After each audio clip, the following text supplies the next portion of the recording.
Este é o 28º áudio da série Reflexões sobre a Vida de Jiddu Krishnamurti.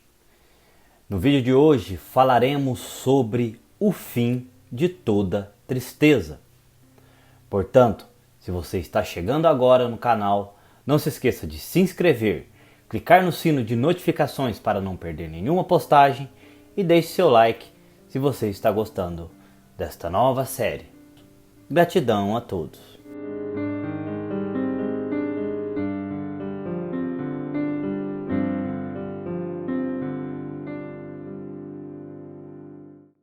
Reflexões sobre a vida de Jiddu Krishnamurti. Narração Paulo Ribeiro. A natureza da armadilha. A tristeza é o resultado de um choque. É o abalar temporário de uma mente que se instalou, que aceitou a rotina da vida. Acontece algo. Uma morte, a perda do emprego, o questionar de uma crença há muito acalentada. A mente fica perturbada. Mas o que faz uma mente perturbada? Descobre uma maneira de deixar de estar perturbada. Refugia-se numa nova crença, no emprego mais estável, no novo relacionamento. Mas, uma vez, a onda da vida vem e destrói as suas defesas. Mas a mente em breve encontra ainda outras defesas. E assim vai continuando. Este não é um caminho inteligente, pois não? Nenhuma forma de compulsão externa ou interna poderá ajudar, não é verdade? Todas as compulsões, por mais sutis, são o resultado da ignorância. Nascem do desejo de recompensa ou do medo do castigo. Compreender toda a natureza da armadilha é ficar livre dela. Nenhuma pessoa, nenhum sistema, nenhuma crença vos podem libertar. A verdade acerca disto é o único fator libertador. Mas tem de vê-lo por vós mesmos e não serem simplesmente persuadidos. Tem de empreender a viagem por um oceano inexplorado.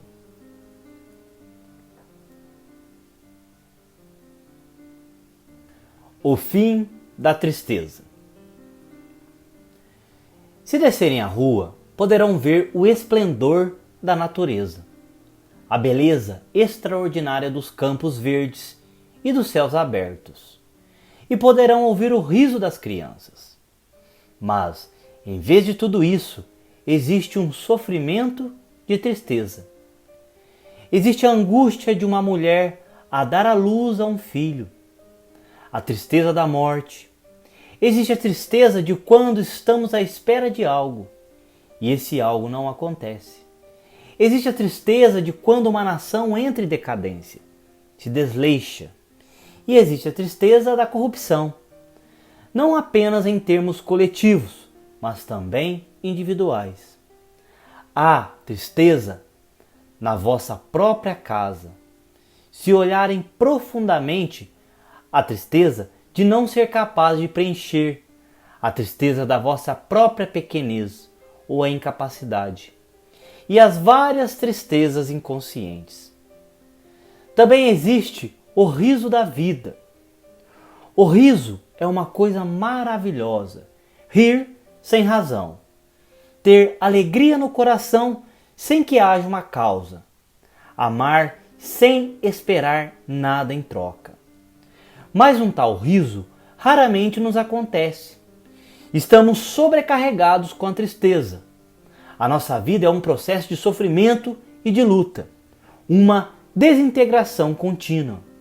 E nós quase nunca sabemos o que é amar com todo o nosso ser. Nós queremos encontrar uma solução, um meio, um método, através do qual resolver esse fardo que é a vida e assim nunca olhamos verdadeiramente para a tristeza. Tentamos escapar através de mitos, através de imagens, através da especulação. Esperamos encontrar alguma forma de evitar este peso, de ficar para lá da onda da tristeza. A tristeza tem um fim, mas ele não chega através de nenhum sistema ou método. Não existe nenhuma tristeza quando há a percepção do que é. Encarar a tristeza. De que forma é que vocês encaram a tristeza? Receio bem que a maioria de nós a encare com muita superficialidade. A nossa educação, o nosso treino, o nosso conhecimento, as influências sociais a que estamos expostos. Tudo isso nos torna superficiais. Uma mente superficial é aquela que foge para a igreja, para algum tipo de conclusão, de conceito, para alguma crença ou ideia. Tudo isto são refúgios para a mente superficial, que está imersa na tristeza. E se vocês não conseguirem encontrar um refúgio, constroem um muro em torno de vós mesmos e tornam-se cínicos, duros, indiferentes, ou escapam através de alguma reação fácil ou neurótica. Todas essas defesas contra o sofrimento impedem uma investigação mais profunda. Por favor, observe a vossa mente. Observe como dão satisfações acerca das vossas tristezas, como se entregam ao trabalho, às ideias, ou se agarram a uma crença em Deus ou numa vida futura. E se nenhuma explicação, nenhuma crença foi satisfatória, tentam escapar através da bebida, do sexo, ou se tornarão cínicos, duros, amargos e irritadiços. Geração após geração, isto tem sido passado de pais para filhos. E a mente superficial nunca tira a ligadura dessa ferida. Ela não sabe realmente, não conhece verdadeiramente a tristeza. Tem uma imagem, um símbolo da tristeza, mas nunca encara. Encara apenas a palavra tristeza. Fugir da tristeza. A maioria de nós tem diferentes formas de tristeza. No relacionamento, na morte de alguém, pelo fato de não nos conseguirmos preencher a nós mesmos e acabamos por definhar, ou pelo fato de tentarmos ser alguém e falharmos redondamente. E há todo o problema da tristeza a nível físico. A doença, a cegueira, a incapacidade, a paralisia e assim por diante. Em todo lado existe esta coisa extraordinária chamada tristeza, com a morte à espera ao virar da esquina. E nós não sabemos como encarar a tristeza. Portanto, ou a veneramos, ou a racionalizamos, ou tentamos fugir-lhe. Se vocês forem a qualquer igreja cristã, descobrirão que a tristeza é venerada, é transformada em algo de extraordinário, sagrado, e é dito que só através da tristeza do Cristo crucificado podemos encontrar Deus. No Oriente, eles têm as suas formas de evasão, outras formas de evitar a tristeza, e parece-me uma coisa extraordinária que tão poucos, quer no Oriente, quer no Ocidente, estejam realmente libertos da tristeza. Seria maravilhoso se durante o vosso processo de ouvir, não de uma forma emocional ou sentimental, o que está a ser dito, vocês pudessem realmente compreender a tristeza e libertar-se completamente dela. Porque então deixaria de haver a autodecepção, ilusões, ansiedades, medo. E o cérebro poderia funcionar com clareza, com precisão, com lógica. Então, talvez pudessem saber o que é o amor.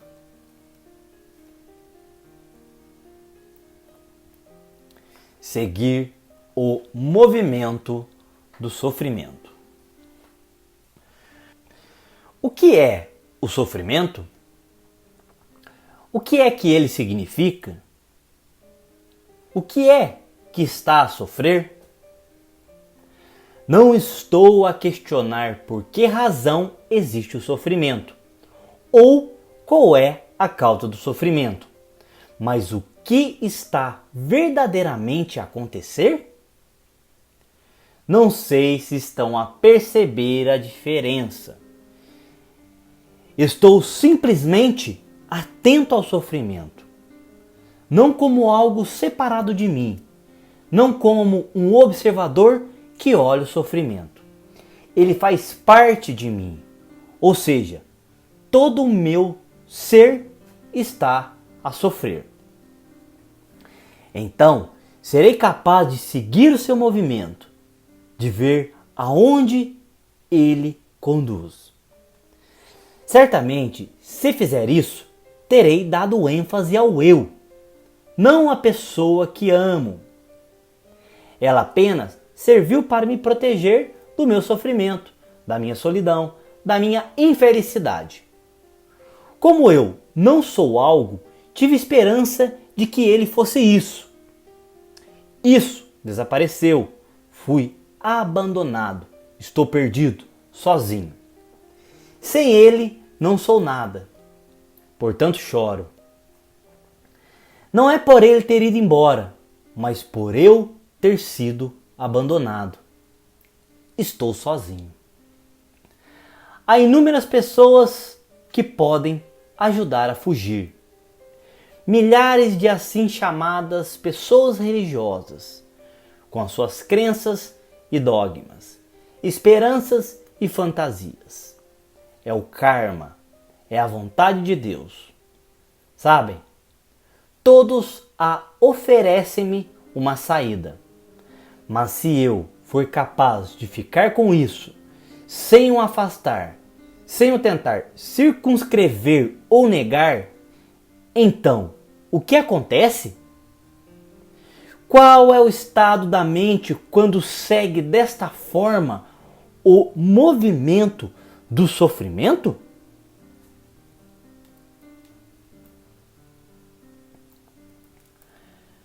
Compreensão espontânea. Nós nunca dizemos, deixe-me ver o que é essa coisa que sofre. Não podem ver por meio do constrangimento, da disciplina. Tem de olhar com interesse, com uma compreensão espontânea. Então verão que aquilo a que chamamos sofrimento, dor, aquilo que evitamos e a disciplina desaparecem de todo. Enquanto eu não tiver nenhum relacionamento com a coisa como exterior a mim, não existe problema. A partir do momento em que eu estabeleço um relacionamento com ela fora de mim, surge o problema. Enquanto eu tratar o problema como algo que é exterior a mim, sofro, porque perdi o meu irmão, porque não tenho dinheiro, por isto ou por aquilo. Estou a estabelecer uma relação com ele e essa relação é fictícia. Mas se eu for essa coisa, se eu vir o fato, então toda coisa se transforma. Toda ela passa a ter um significado diferente. Então há uma atenção total, integrada, e aquilo que é observado de forma integral é compreendido e dissolvido. E portanto não há nenhum medo, e a palavra tristeza deixa de existir.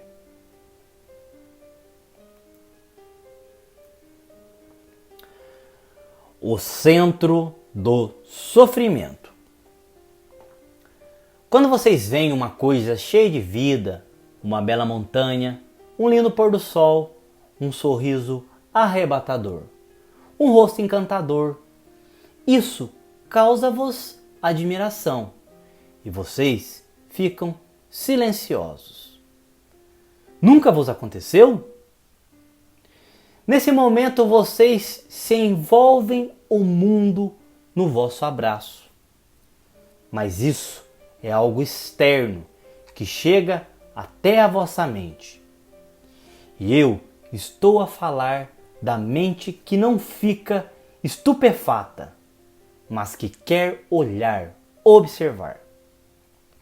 Agora, será que vocês conseguem observar sem esta irrupção de condicionamento?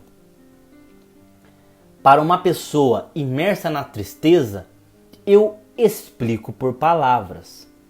A tristeza é inevitável. A tristeza é o resultado do desempenho.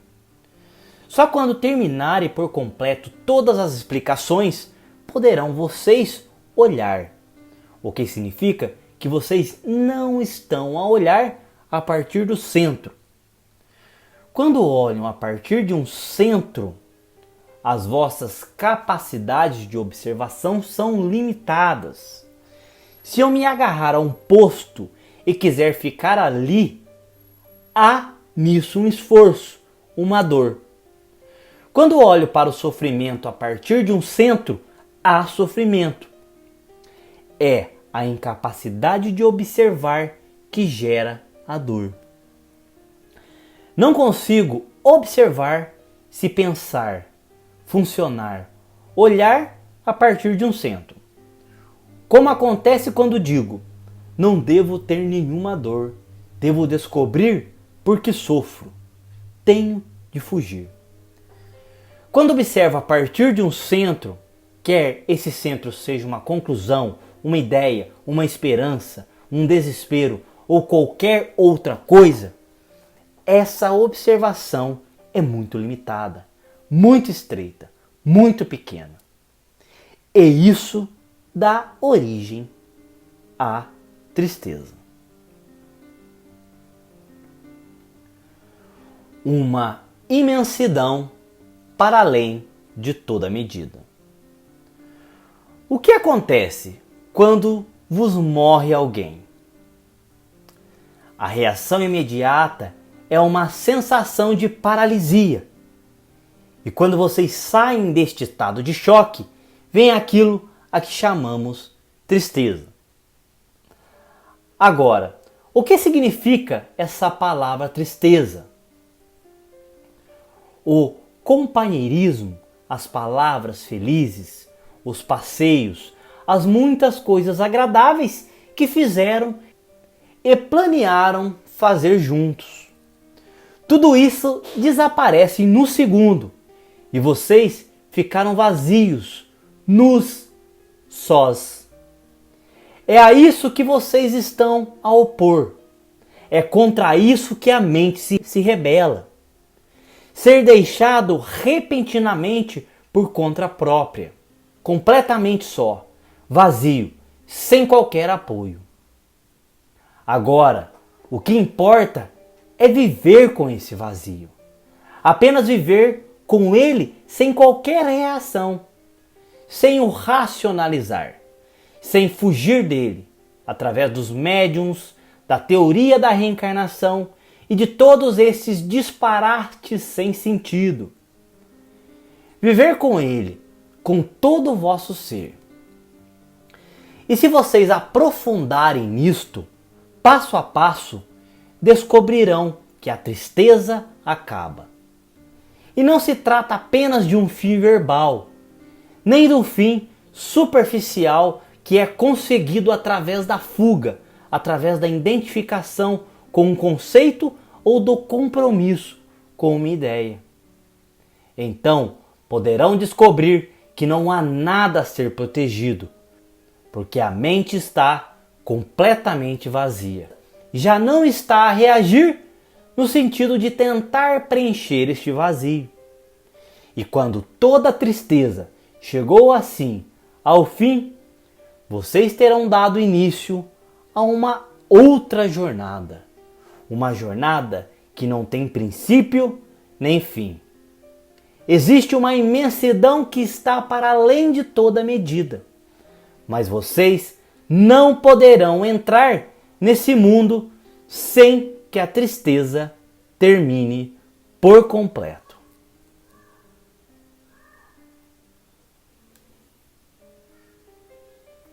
Viver com a tristeza. Todos nós temos tristezas. Vocês não sentem uma ou outra forma de tristeza? E querem saber algo acerca disso? Se o quiserem fazer, podem analisar esse fato e explicar por que razão sofrem. Podem ler livros sobre o assunto ou ir à igreja e logo saberão algo sobre a tristeza. Mas não é disso que eu estou a falar. Eu estou a falar do terminar da tristeza. O conhecimento não acaba com a tristeza. O fim da tristeza começa com o encarar dos fatos psicológicos dentro de nós mesmos. E com estarmos totalmente conscientes de todas as implicações desses fatos de momento a momento. Isso significa nunca fugir do fato de estarmos tristes, nunca o racionalizar, nunca dar uma opinião sobre esse fato, mas viver com ele de forma inteira. Vocês sabem, viver com a beleza dessas montanhas e não nos habituarmos a ela é muito difícil. Vocês contemplaram essas montanhas, ouviram o riacho e viram as sombras mover-se lentamente sobre o vale dia após dia. E não repararam como é fácil habituarem a tudo isso? Vocês dizem, sim, é muito bonito.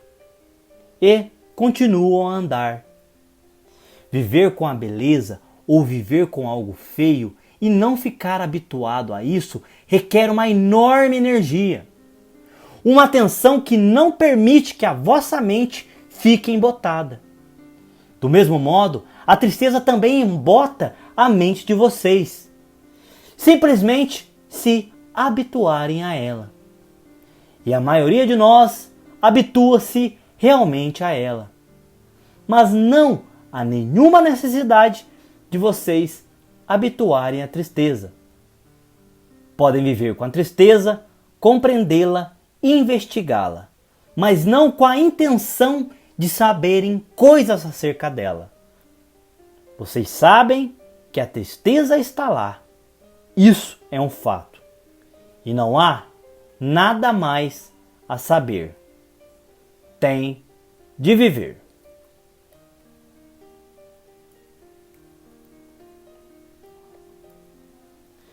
Estar em comunhão com a tristeza.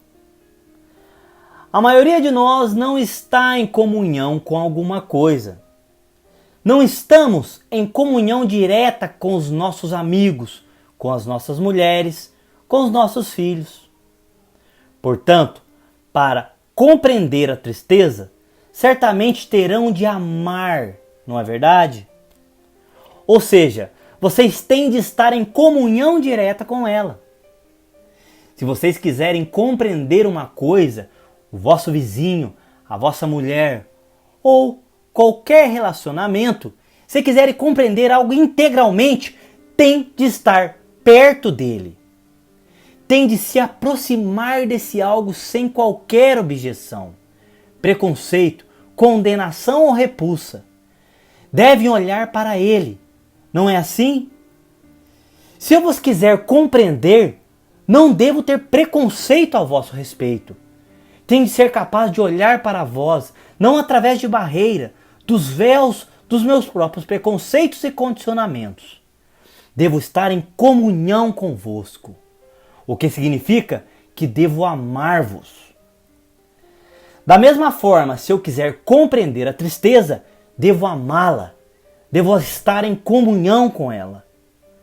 Não consigo fazê-lo, porque estou a fugir dela através de explicações, teorias, esperanças, adiamentos, que constitui todo o processo de verbalização. Portanto, as palavras impedem-me de estar em comunhão direta com a tristeza. As palavras impedem-me, palavras de explicações, racionalizações, que continuam a ser palavras, que são o processo mental. Tudo isso impede-me de estar em comunhão direta com a tristeza. E é somente quando estou em comunhão com a tristeza que posso compreender. Este foi o áudio 28 da série Reflexões sobre a vida de Jiddu Krishnamurti. Na próxima semana postaremos o áudio sobre a descoberta da verdade. Portanto, se você está chegando agora no canal, não se esqueça de se inscrever, clicar no sino de notificações para não perder nenhuma postagem e deixe seu like se você está gostando desta nova série. Gratidão a todos, pessoal, e até um próximo vídeo.